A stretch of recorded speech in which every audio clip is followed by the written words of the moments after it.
In San Diego, we actually were updating our community plan update. So 2 years ago, I contributed to the sustainability element and the economic prosperity element of the community plan update to make it comport to SB 375. I am totally excited that in 2 weeks, March 26th, you'll all be joining us at our Van Nuys Planning Summit. And I respectfully ask the board for your consideration and answer any questions you may have. Council, anything for Maddie? Let's start down at the end. Mr. Anand. So how, did I understand correctly, you were in San Diego? I mean, how, I've been displaced multiple times. I actually raised my son in Venice, and when he went to college, I moved to San Diego so that I could support both of us. okay. We moved back. Venice has priced us out, and now we're in Van Nuys. I can tell you my experience in the area I lived in San Diego and the area that I lived in Venice. The playbook that developers are using is the same playbook, the Ellis playbook, the SB 1818 playbook. I was active when I came back to Venice. I actually spent 9 hours at the Coastal Commission to stop de minimis waivers in the coastal zone. You all need to be aware of what's happening in Venice, because even if you don't live there, we pay for flood insurance and we pay for disaster relief. Venice is a dual impact tsunami and flood zone. So I'm still advocating for Venice now as a taxpayer advocate, as someone who's been priced out. I can tell you my son went from elementary school to high school in Venice. None of the kids he grew up with live in Venice. The last family lived behind. I used to work at Gold's Gym 10 years ago. Gold's Gym moved its headquarters from Venice to Texas. It's now Google, and my son's last family friend has just been displaced by Google. It's going to be a campus. So I feel like I have a lot of real world experience to bring here, because you guys, this is it. This is the waves coming. It's coming in. And I've spent a lot of hours unpaid as a resident advocate because of what I've lived through, because of what my sons lived through. We're both college educated. We should be able to pick where we live. And where he grew up, he's not going to be able to live. But he gets the honor and privilege of paying for the disaster relief if a tsunami or a flood roll in. So, Mr. Luna. go ahead. You're a renter? I am a renter. How long have you been renting here? I've been renting here since July, August. Of current year? Yeah, and the building, just so you know, since August, they have raised the rent $400 a month. And Wow. they're trying to sell the building. They've displaced a number of families that were long-term.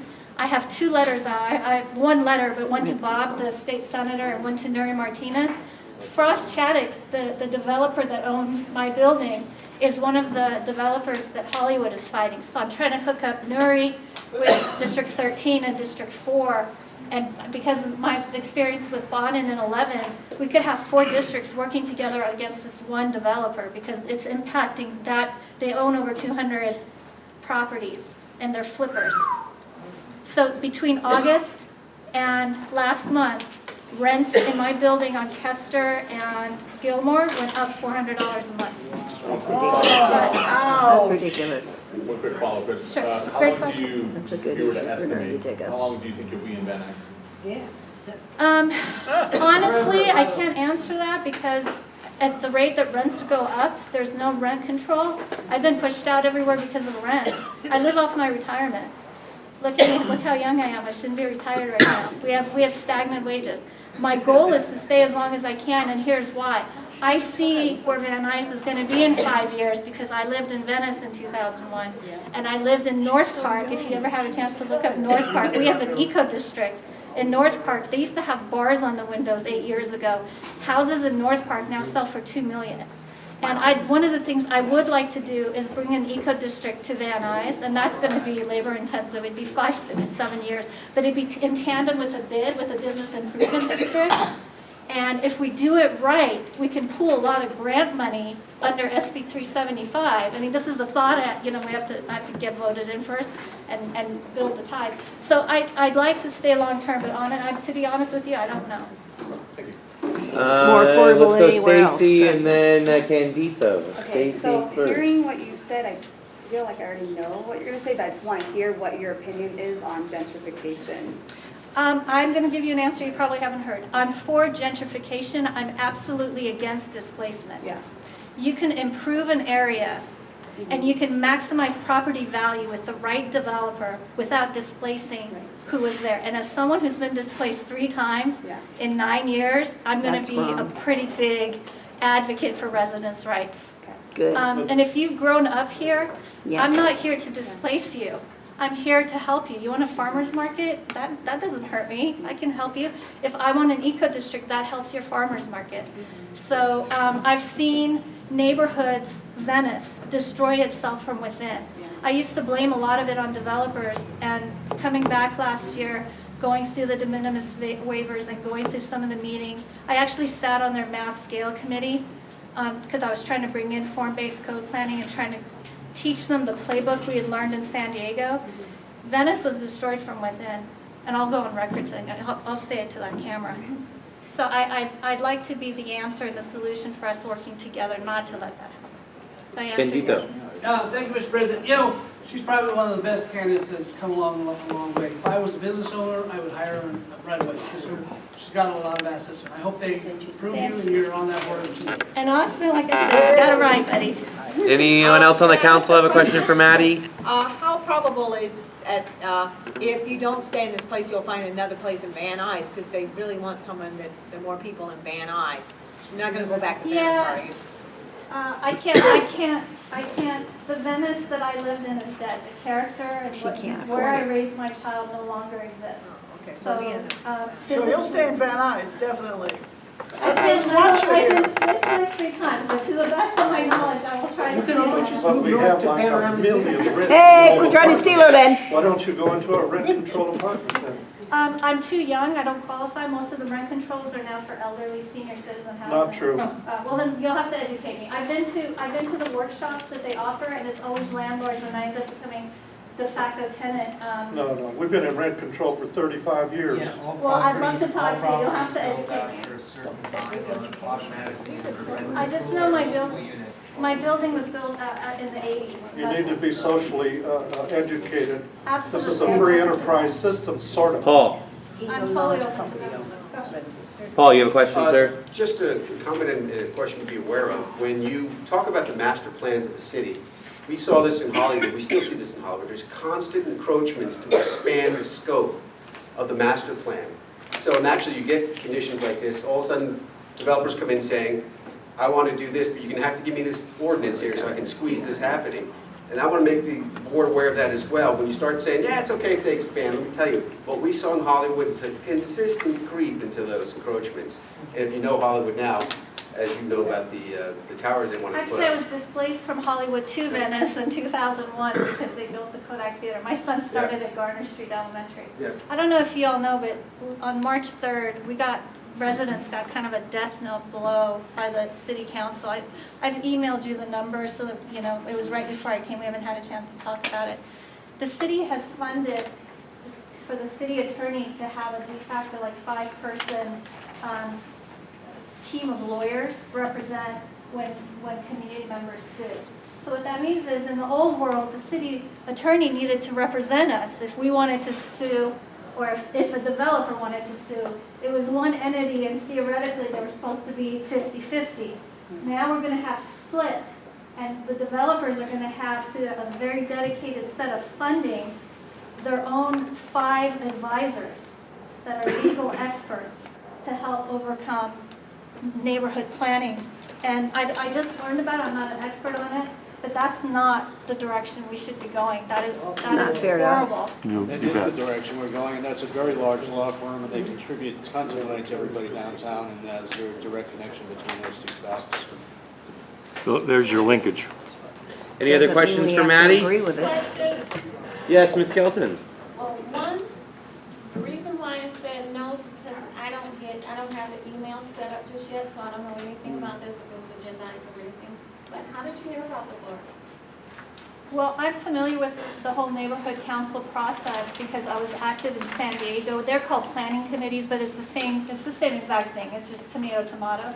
So when I had come back to LA, having learned the lesson of before, I knew that I'd need to get involved in the neighborhood councils, and I knew there's 95 and there'd have to be a neighborhood council wherever I ended up moving to. And the process is basically the same. I'm a resident advocate and a climate advocate. I don't recognize borders. I mean, we're in a climate resilient zone. Sepulveda Basin is included. I know that in the politics and boundaries of things, maybe it's not, but I look at ecology and also rising tide. We're not anywhere near Venice, but it impacts us. So I heard about this because I'm politically active and I know about the process. And even in 2001, when they were forming the neighborhood councils, kind of on the offshoot, I was kind of interested in what they were doing, what the thought of it was, because what they were selling it as in 2001 and what it's become are kind of two different things. Anybody else for Maddie? Going once, going twice. All right, I make a motion that we hold a vote to fill the residential renter seat. Do I have a second? Second. Very good. And I might add that that's an at-large seat. There is no zonal. Very good. And What does that mean? That means. Well, there are 4 zones within Van Nuys, and typically, depending on whose bylaws you look at, there were renters, there were residential renters per zone, but that is no longer the case. The residential renter, there are 2 seats on this board. Maria Skelton occupies one of those seats, and the other seat is open to any zone within Van Nuys. Great, thank you. with that, we have a second on the motion to fill the seat. Mr. Secretary, I call for the vote. Okay, President Thomas. Yes. Howard, Vice President Benjamin. Yes. Secretary Hendry, aye. Ms. Hop. Aye. Okay, Mr. Lazarevitz. Aye. Mr. Martin. Aye. Ms. Skelton. Abstain. Abstain. Again. Okay, she could speak. No, she might speak a little louder for my benefit, but okay. Mr. Kamara. Yes. Mr. Anand. Aye. Anand? He said aye. Aye. Okay, thank you. Mr. De La Cuesta. Yes. Ms. Padden. Aye. Mr. Lynn. Yes. Mr. Luna. Yes. Mr. Marabi. Yes. Ms. Raines. Yes. Mr. Robbins. Yes. Mr. Knoll. Yes. Passed.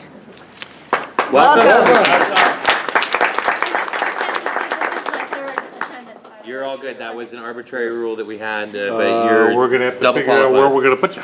We need one more seat. Stick around the end for a moment. Well, this is a lovely problem to have. Indeed It it really is. is. All right, Amanda, are you ready? Down. All right, so we are going to recognize Amanda with Mayor Eric Garcetti's office. Good to see you, Amanda. Hello, hello. Face the crowd. Go for it. Good evening, everyone. Sorry for being late. I am the East Valley area representative. For those of you who do not know, my name is Amanda Mejia. I did have a few announcements to give today. First and foremost, I want to congratulate our youth seat. And second, I see a lot of youth out in the crowd today, and I do want to let you know that the Mayor's Youth Council, if you don't know about it just yet, is going to be starting next month. And if you'd like to apply for that, I can send you more information with the requirements, qualifications, and the application process. You just have to be a high school student, not a senior, but freshman, sophomore, or junior.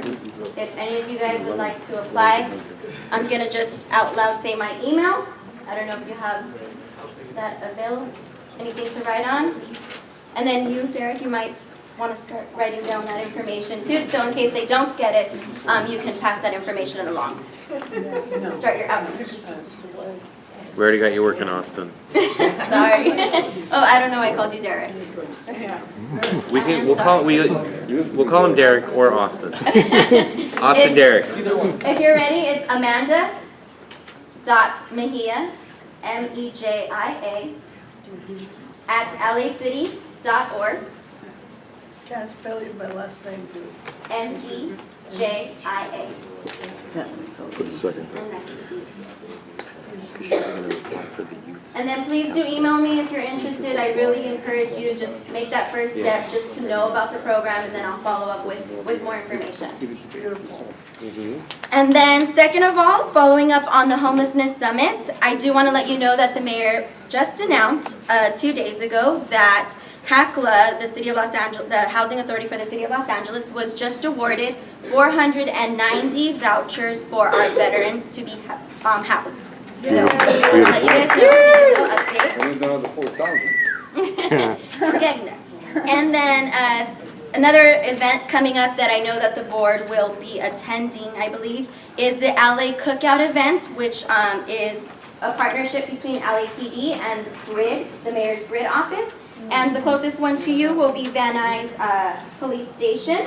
And that is going to be this Saturday from 11 to 3. They're going to be hosting a resource fair and also an opportunity to get to know your LAPD along with hot dogs. There's a bunch over there. I will let you have mine. But they will be giving about 500 hot dogs to our constituents, residents. And lastly, State of the City. State of the City will be April 14th. And I do want to invite all of you to save the date. It's going to be at 5 p.m. at CSUN.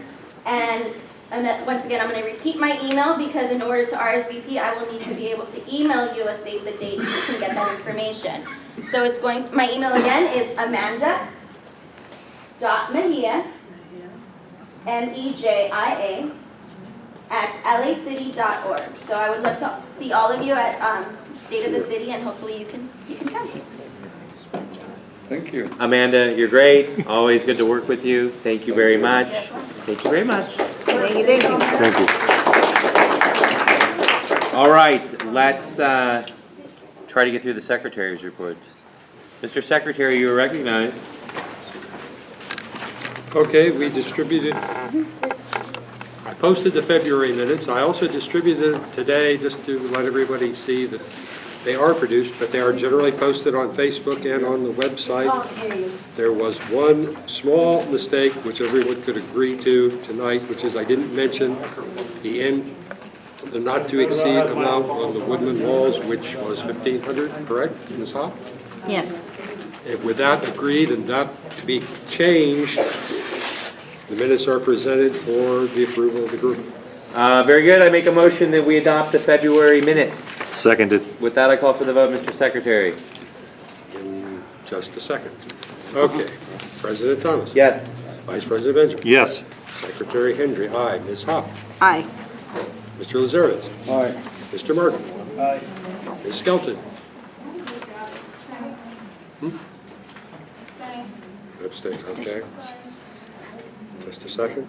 Mr. Camara? Yes. Mr. Anan? Abstain? Abstained. Okay. Mr. De La Cuesta? Yes. Ms. Padden? Yes. Mr. Lynn? Yes. Mr. Luna? Yes. Mr. Marabi? Yes. Ms. Raines? Yes. Mr. Robbins? Yes. Mr. Knoll? Yes. Ms. Asgherian? I'm going to abstain. Okay. All right. It passes. Very good. Did you have anything else at this moment, Mr. Secretary? The bank event is supposedly tomorrow night. Correct. It is, and I am going to it. And I RSVP'd your name, so you're on the list. okay, very good. And if others may wish to come, they will probably have to get an RSVP first. It had to be done by Monday. Sorry, okay. All right. Thank you, John Henry. Thank you very much. Treasurer's report, Ms. Hopp. George, I have a question. In here it says February 11th, so the treasury report says it's 16,000. I'm sorry? For February 11th on the report, it says the treasury report says it's 16,000? Less than 16? Maybe Ms. Hopp can clarify. The rate is 7? What are we talking about? What is our budget at right this second? We have approximately 7,000 left. We allotted, On February the 11th, we had less than 16. right, we found out that they've taken the $8,240 something and change for the banners finally. They took out several other large ones finally and paid them.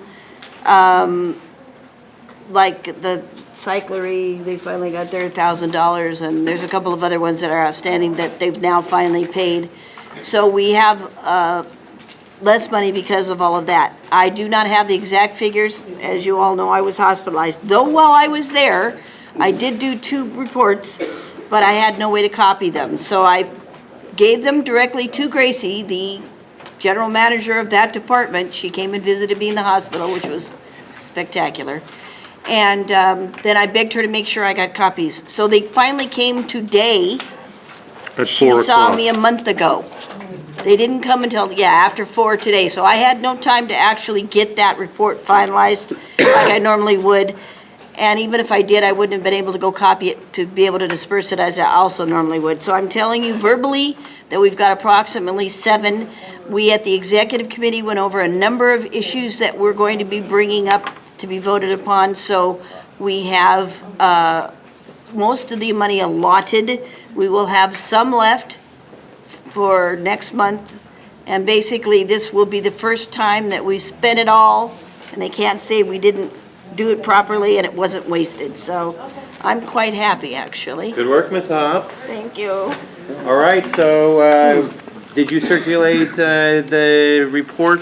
Do we have There that to isn't, vote on? no, there isn't a report to be voted on. Yeah, Okay. that's what I was trying to say, but, well, no, we do want to vote on the fact that we discussed it, and I do have 2 things, though.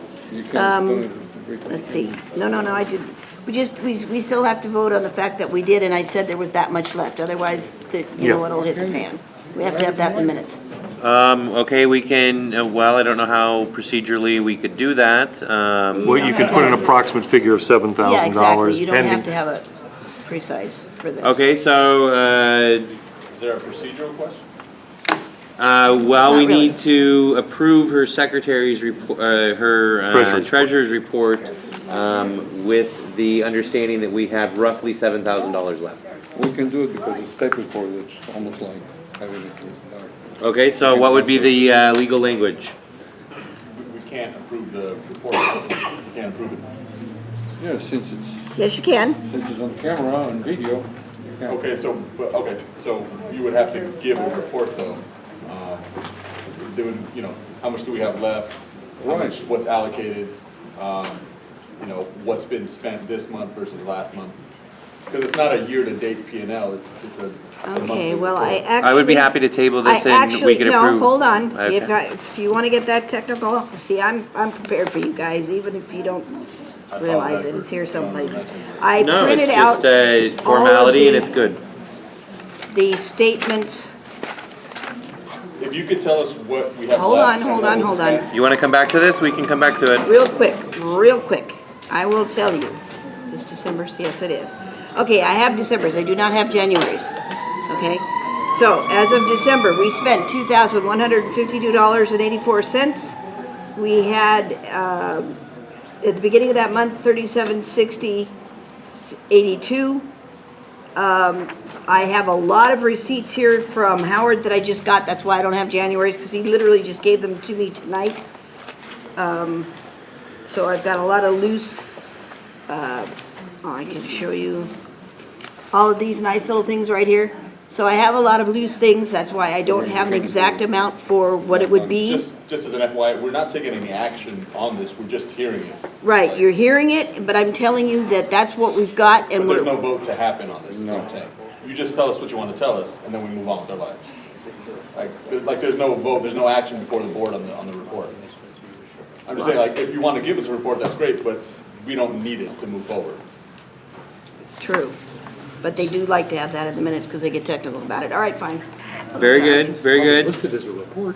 Well, a report. for future reference, when we're approving the treasurer's report, let's have something in writing for all the council members to look at. What we You can know I do is normally the would. official action of approving the monthly expenditure report. NER. We will do next month. have Ms. Hop, I do appreciate the briefing and very good work. Thank you for keeping up to date with the arduous paperwork. Really? Given your current situation and what you went through, so very good work on that. right. Miriam, thank you. Yes, Lydia. Can I just do one follow-up for Jeanette? Yes, please. I want to let you guys know that I also visited Jeanette in the hospital after the forums had been done, and she'd asked me to follow up to get the copies, and I did. And I tried, and I was told they can download them off the internet, we're not going to give the hard copies. I want you to know, I did try to get those I appreciate for you. that. And by the way, they weren't- It upsets me today to hear that you never. Yeah, no, they were able to weren't, get we them. couldn't So I download them off the apologize. internet. We love Howard red and I tape kept on this checking, that's council, why. I so, knew- yeah, we do. They tell you one thing, but They do made another. them available in a file that was not open to any council member other than Dunn representatives. Correct. So It was a doesn't- closed file, password protected. So we got them today at 4 o'clock. Okay, thank you, and I'll follow up on that. Yeah, Okay. no, Thank but you, Lydia. seriously, Lydia, yeah, that's how bad it is, Lydia, so that's why I asked you. Brian. Thank you, girl. Very good, thank you, Jeanette. All right, we are going to jump into our regularly scheduled programming here. 8A, new business. We're gonna come back to that I was because, just echoing what I heard. well, we'll jump back to it, Paula, we didn't forget about you. Brian with the Congressman's office. The Congressman, Mr. Cardenas, has formally invited us to be part of the immigration workshop. We are all very happy to accept the invitation. We did a special agenda item for this so we could approve it as a board. I believe the event is March 21st at Panorama High School, and I did a little research on it.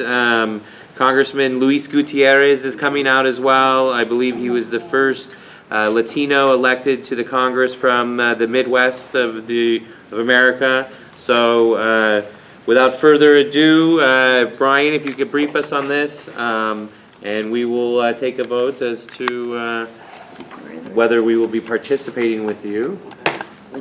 Thank you, George. Thank Yes, you, Board. yes, sir. Good evening, everybody. Before, I'm going to give the presentation, the workshop, but before that, I'm going to take 30 seconds to introduce myself and talk to you a little bit about what your congressman is able to do. Again, I work for Congressman Tony Cardenas. My name is Brian Gavidia. I'm one of his field representatives. And your congressman is able to assist you with anything that is federally related. What is something that's federally related? Well, what do? I work with veterans. Anything that has to do with the DOD, military, veteran affairs. The congressman can help you with Social Security, and the congressman can help you with immigration. So this is why the congressman is hosting this immigration workshop on Saturday, March 21st, from 1 to 3 at Panorama High School, from 1 to 3. At that workshop, we're expecting about 600 people, knock on wood. And what's going to be available are representatives who are going to be able to sign people up for DACA, which is the Deferred Action for Children, and DAPA, the Deferred Action for Parent Accountability. Those two things, there's going to be representatives there. To my knowledge, there's also going to be attorneys who are going to be able to answer any questions that the community may have. From the board, the assistance that we would request from you guys is outreach. We want to reach out to as many folks as possible. And not just Van Nuys, but I know that you guys have networks with all the other neighborhood councils. We'd love to have you participate by having a booth, a table, and more people need to hear about what the neighborhood councils do, and we need to get young individuals like himself and you board members. So if you, whatever you want to do as far as outreach, you can go ahead and have your banner. And also we really need help with the logistics. Just the day of. Putting things together, organizing. But I want you guys to be involved in the planning. If you guys are interested in being involved in the planning as well, we're going to have a planning meeting on Friday at 10 in the morning at our district office. And Was that the one Monday that got bumped? Did it get bumped? we You guys had had the one, one Monday. we had one already. Okay. And we're going to have a second one to include more folks. I also know that we're going to have one the coming Monday. So one on Friday, the coming Monday. And on Saturday at 10 in the morning, I think it's 10 or 11, I'll get you more information on that. On Saturday at Panorama High School, we're going to be having a training for those folks who want to participate in the actual signing up folks. Similar to, I don't know if you guys have ever been to Naleo, the citizenship workshop, where they do, it's similar, it's going to be very similar to that, but it's going to be a DACA and DAPA event. So, we would really appreciate your help. and it would mean a lot. You guys have done great in the past. We worked with you in the past. And Did you bounce it off your district director about inviting the consul generals? That's fine. It's good? It's Yeah, okay? that's Good, good. Mr. Anand? Where is the field office? Our district office is located at 8134 Van Nuys Boulevard, Panorama City, zip code 91402. Our phone number is 818-781-7407. My email, you want me to go slower? Yeah. No, go ahead. Our phone number is 818-781-7407.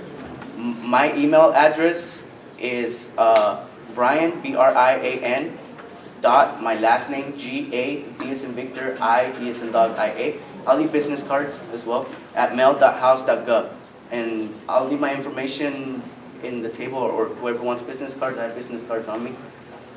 So yeah, it should be a great event, you know, and we really want to promote it as much as possible. You know, if you guys need anything from our office, again, I'll leave some business cards. This is just an example of one event that we're doing. We also have the Congressional Art Competition for young folks who are interested in grades 9 to 12 that want to participate. The winner gets shipped to Washington, D.C. with one parent for free, sponsored by Southwest Airlines. So. I have a question. Do you have this is really just out there, but I sang last preliminary was here, opened up with America's Beautiful, and I auditioned for America's Got Talent. I'm 62, living on Social Security, trying to become a major league taxpayer to help the veterans of the United States. I've volunteered to Veterans Affairs. Did you sing the national anthem at the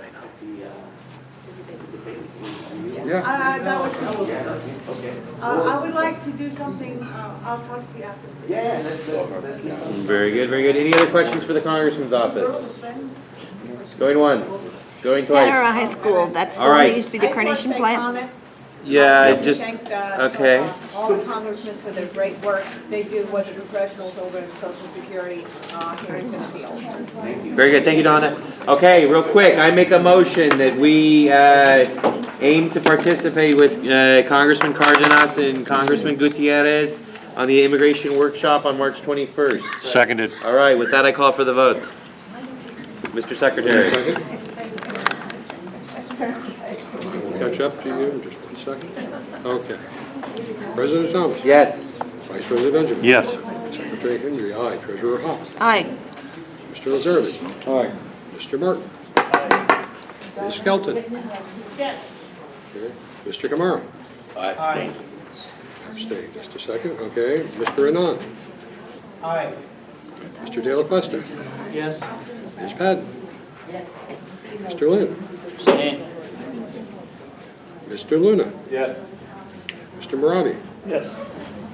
Ms. Raines? Yes. Mr. Robbins? Yes. Mr. Knoll? Yes. Ms. Asgharian? Yes. It passes. Very good. Brian, I'll be in contact with you and we'll do everything we can to help you guys. Thank you very much for reaching out to us.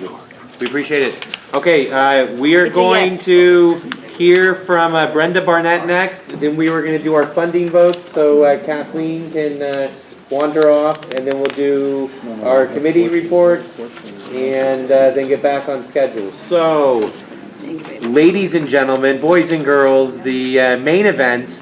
This is Brenda Barnett, the General Manager of the Department of Animal Services. Miss Barnett, you are recognized. Thank you.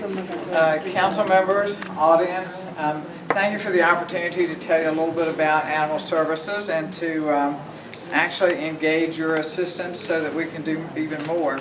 I put some flyers over on the table. One is about low-cost spay-neuter. For people in the community, you can get a $30 voucher that's free regardless of your income level for 3 dogs and 3 cats.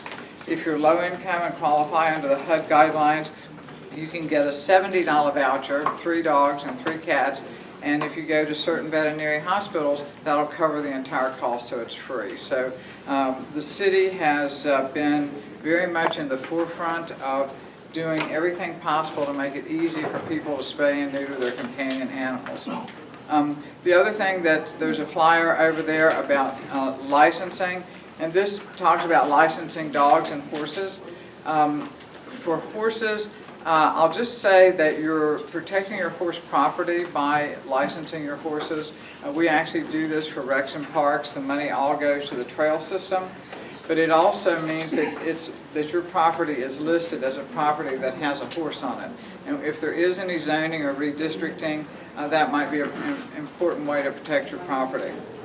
As far as dogs are concerned, this is really a very important enforcement tool, and I wish we had a larger staff so that we could actually do more enforcement. But people who license their dogs tend to probably have had them spayed and neutered because the license is only $20. They've had a rabies vaccine, which is a state requirement, which is a safety issue.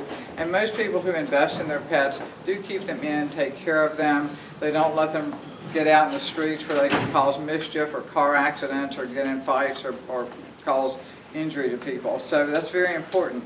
There was a question earlier that I'll address about the spay-neuter ordinance. The department actually recommended several years ago that there be absolutely no exemptions to the spay-neuter ordinance for dogs and cats in the city of Los Angeles. However, when the city attorney looked into the matter, they did put in some exemptions, and they put in exemptions because of people's rights to have dogs that are not altered if they choose. So at this point, if you have a dog that is registered with a registry that tracks multiple generations and breeders and that sort of thing, you can get an exemption and you can get a license for an unaltered dog for $100. If you have a dog that doesn't qualify for a registry, which is the case of most of the pit bulls because that's not really a breed, they're not Staffordshire Terriers, it's not a breed that has a registry. In order to get a breeder's license for those, in addition to the $100, you have to pay another $235. So it's $335 to have a non-purebred animal that's intact. That's what the old spay-neuter committee recommended, and that's what the city attorney stuck with in order to try to encourage people by a financial expense to spay and neuter their dogs. Also, just want to take a quick mention that you can, that you should microchip your dog and your cats, and now we're going to the Personnel and Animal Welfare Committee next Tuesday is an ordinance to microchip bunnies as well. Because if they get out, they get loose. We're trying to figure out the bunny population is growing, and it's not just the agricultural bunnies, but the pet bunnies. So we want to know when they get out in the community, did they originate from a shelter or from a rescue? So we're going to start microchipping all the bunnies before they leave the shelter. And also, I know you volunteer a lot already, but you can also volunteer at any of our 6 shelters. You probably would want to do the one here in your own neighborhood. Or if you don't have ever the pet limit at home, you can foster and give animals a little extra time. So these brochures are all over there. It does appear when you go into the shelters that there are a lot of pit bulls in the shelters. Over the last 3 years, less than 20% of the dogs coming into the shelters have been pit bulls. It's running like 18, 19%. But the fact of the matter is that as we have tried to uphold the 2000 city mandate to become a no-kill city, we have given them longer. We've kept them longer, trying to find homes for them and trying to work with rescues. So, but it does look when you go into the shelter like that's all we have. But if you go to your own shelter Thursday morning, you're going to see a lot of very cute puppies that have that are going up for adoption Thursday. So that's a little bit of a tease. I think they've been pushing it on the news and probably in some of the social media. But there's some really cute puppies that were relinquished to us as a result of us busting a hoarding situation, or an illegal breeding operation. It wasn't a hoarding situation. It was, there were too many in that one house, but it was an illegal breeding operation. So, you know, I think the Animal Services Department has 2 main roles in the city. One is to provide the sheltering services, to take care of the animals that are lost, the animals that don't have homes, to work with rescues to try to get these animals into homes. Since 2011, and now we've gone from a 57% life save rate to about a 73% life save rate. You go to our website, LosAngelesAnimalServices.org, and you can go to the little drop-down menu that says About Us. All of our numbers are published. They're published monthly. You've got about 5 years worth of numbers for dogs, cats, rabbits, and then down at the very bottom there's a report that's called WoofStat. And on that WoofStat report, you'll see exactly how many adoptions the staff does to the public. You'll see how many animals are transferred to Best Friends. You'll see how many animals are transferred to our other rescue partners. They're not listed as adoptions, they're just listed as animals that have live outcomes because they leave our shelter either going to another rescue or whatever. But you'll also see the number of adoptions done by staff. And the second thing, and possibly the most important thing we do, is public safety. If there, we only have 74, I think about 74 right now officers total. A lot of those are out sick. That's to cover the city 24/7. Some of them have administrative duties. So we're stretched pretty thin. So we have top priority calls, and those are the calls that involve public safety, human safety, or animal safety. And quite honestly, with the staffing levels that we have, we rarely get below the calls that are emergencies. We just don't have the personnel to do it. But we do handle those emergency calls, and I think within the last couple of months we have apprehended and brought in close to 50 dogs who have either injured another animal or bitten a person. And so they're impounded at the shelter waiting for some kind of a hearing to determine if they can be responsibly returned to their owner or not. And I think that's one of our big deals. We hope to improve our licensing because not only does it keep the community safer, but it also actually generates income that helps to support the department. From every $20 license, $7 goes into the Spay Neuter Trust Fund. The Spay Neuter Trust Fund cannot be used for anything except spay neuter. That's just the way that it was written. So $7 out of every $20 goes into the Spay Neuter Trust Fund. That was sort of the foresight of the founding fathers who came up with the idea that the city, if the city was going to mandate spay neuter, they should help to pay for it, and that's the right thing to do. So. I'd be glad to answer questions if you have any, or I'd be glad to answer any Sure. Let's start with Maddie. I noticed that you have low income and senior residential programs. We have a number of vets returning from urban combat whereby service animals are actually comforting, and they're not just pets, they're actually companions that help. Right. And it helped them acclimate to our urban environment after what they've been through. Does the Animal Services have any sort of vet-specific program that streamlines all this hassle? Just for me sitting here talking to you, listening to you for 5 minutes, just seems like kind of onerous. So if I'm a vet and I just need a streamline and just get my animal, is there a program for that? Yeah, that's a good question, and that's something that has been recently worked out with the city attorney's office. We were trying to figure out, some service dogs are trained by the International Therapy or by Delta, and some are not.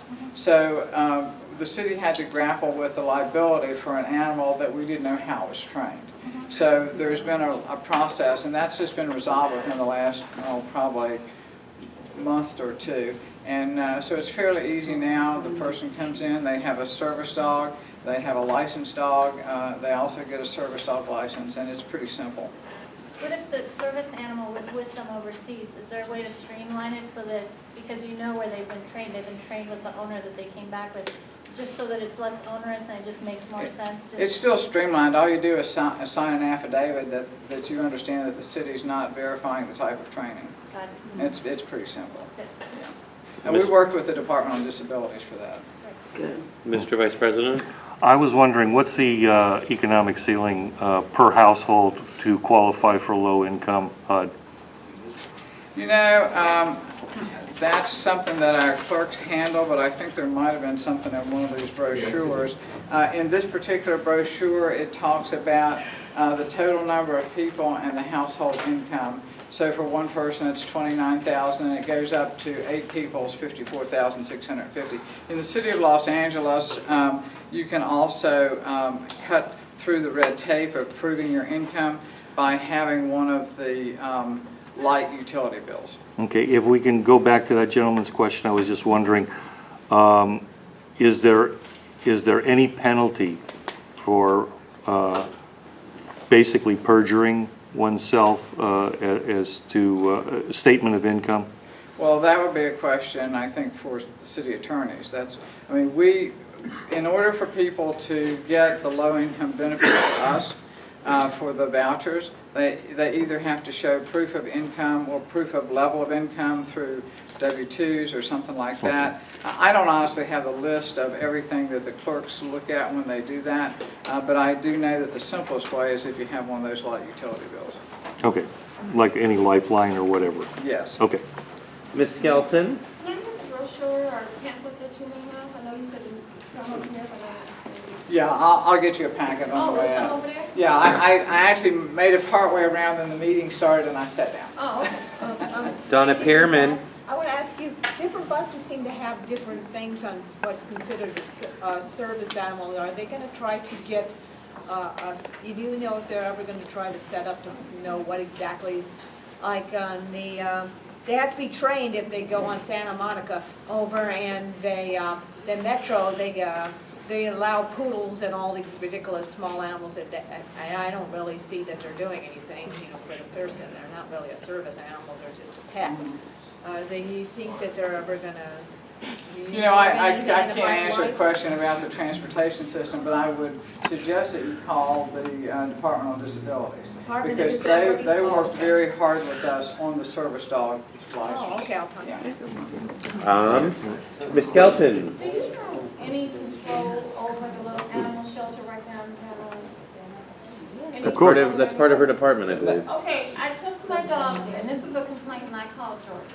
Took my dog there, and I'm in a waiting area, and a big dog turned around and looked at me, and my little dog, whatever, and I'm paying no attention to it.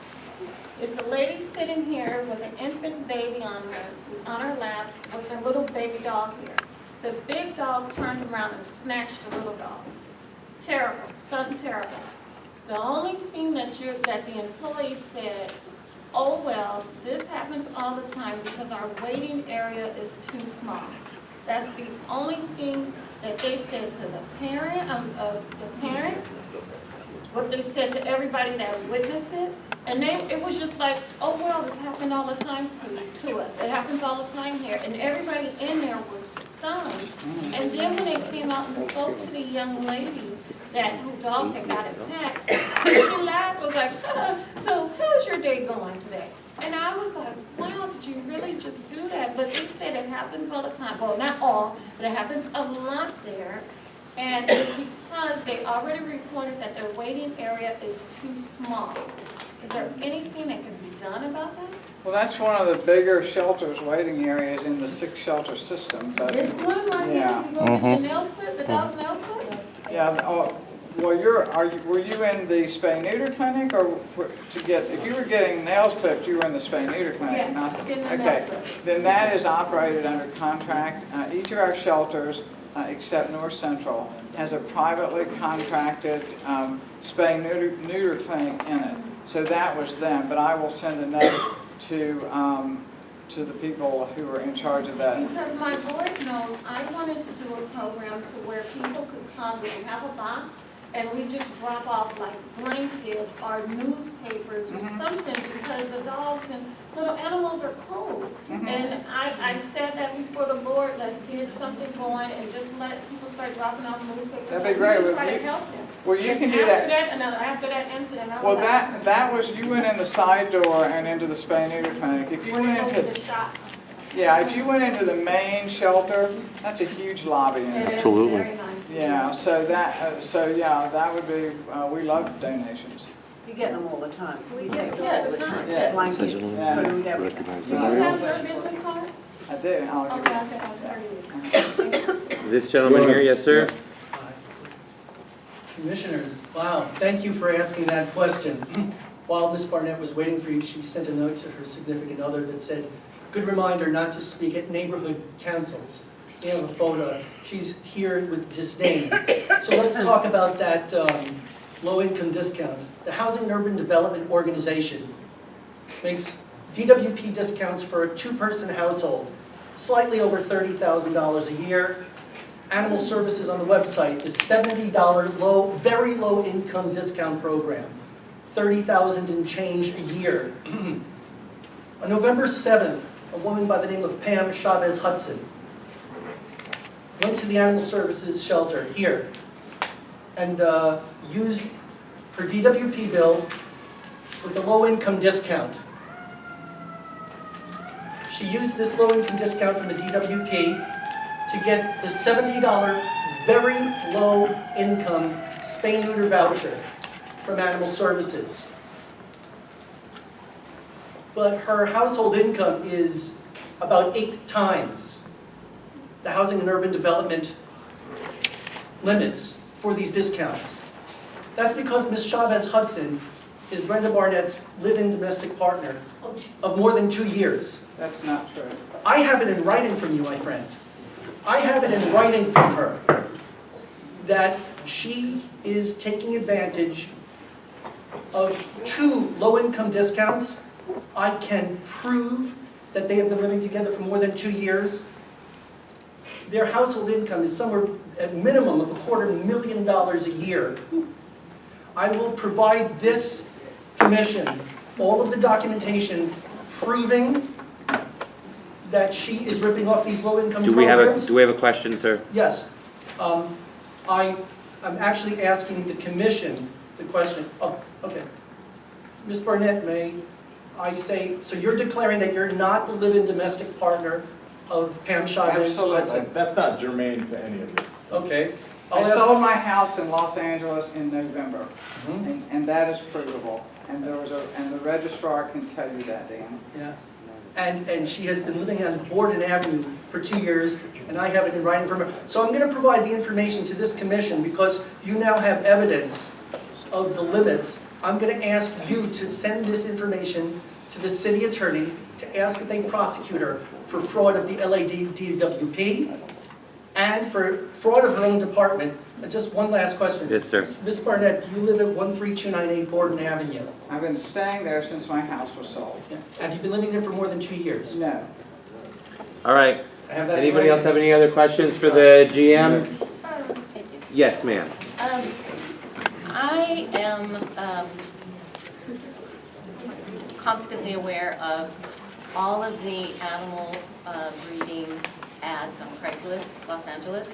At any given time, any day of the week, you can go to the pet section and just type in puppies or kittens, and the page will load, and page after page after page after page, people outwardly selling.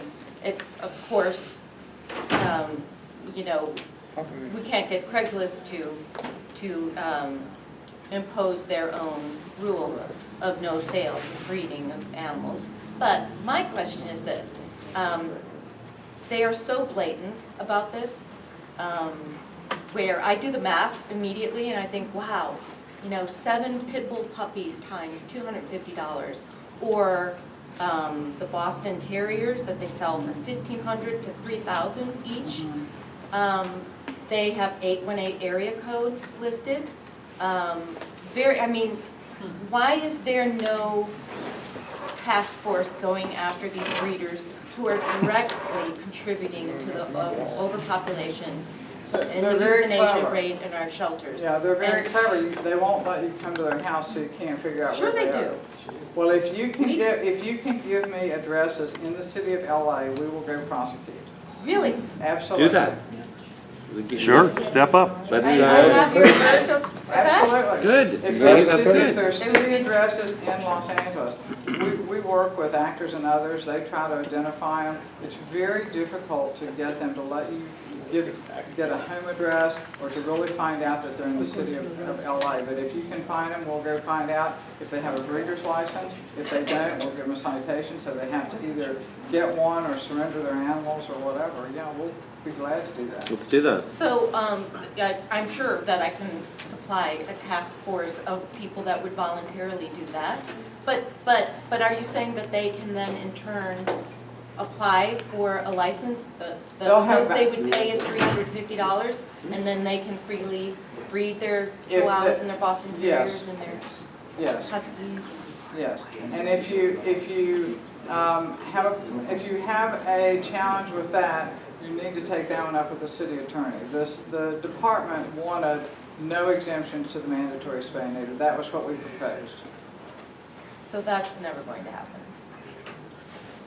You know, I think at one time, sometime several years ago, that the city lost a lawsuit over somebody who wanted to have an intact animal. I've been here a little over 4.5 years, this is before that. So I don't, I can't tell you exactly what happened in that lawsuit, but something happened that the city attorney said we have to have exemptions. I think it's a right of commerce issue. It is. I mean, simply, you're taking someone's livelihood away if you're mandating that they can't breed their animals.